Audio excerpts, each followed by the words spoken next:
Hi, my name's Chrissie and this is my 24 scale model of a World War II coal-fired Tid Tug. Tugs were about 72 foot long, made of individual sections welded together at yards.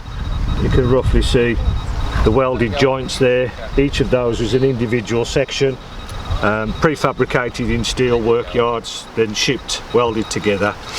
I tried to represent all that I could on this model about how it was made and show where it was made, as in the steel lines, and everything was made from steel. We'll start at the back with the quadrant. That quadrant moved with the steering. That took a bit of time to get it right, but eventually I got it to work. Not quite as good as I wanted it to, but we did it. Everything on the model is scratch built from plastic card, bits of brass and things that I could find. I built it off a Metcalfe plan with a fiberglass hull. Like I say, I used various other plans to check things and photos. Tried to get as best representation as I could for the model. We had an aerosol can I used for that. The winch I actually built by hand. There's about 25 separate pieces of plastic card gone into that. Come up to the steering helm, again couldn't find one that looked like it, so I scratch built that to photographs and drawings. There's probably about 30 to 40 pieces in that one. I had a few brass pieces turned for me.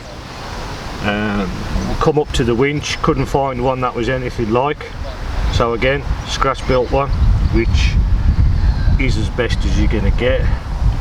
And painted it dark grey, then light grey, then other colours, then went back to dark grey, and this is a fictitious D-Day scheme. I just thought it'd look nice on it. Then we went in and rusted it up as best as possible to say that it was probably only about 3 years old when the war had finished. Tid 16 did take part in the Mulberry Harbour movements for D-Day. I know that for a fact, but probably wasn't in that colour scheme, but I like it. A lot of people like it. That's it. Thank you.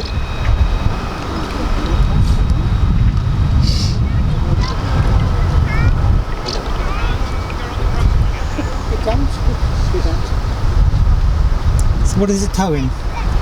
It is towing an erection tank for the building, for the erecting of the Mulberry Harbour. Each bridge section was put on the end of an erection tank to raise and lower into its next part of the bridge. So the one end of the bridge would sit on the four legs, and then it would either be lifted with compressed air and sunk to the required depth for it to come off the legs. I'm building the bridge and the pontoon that goes with it.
that.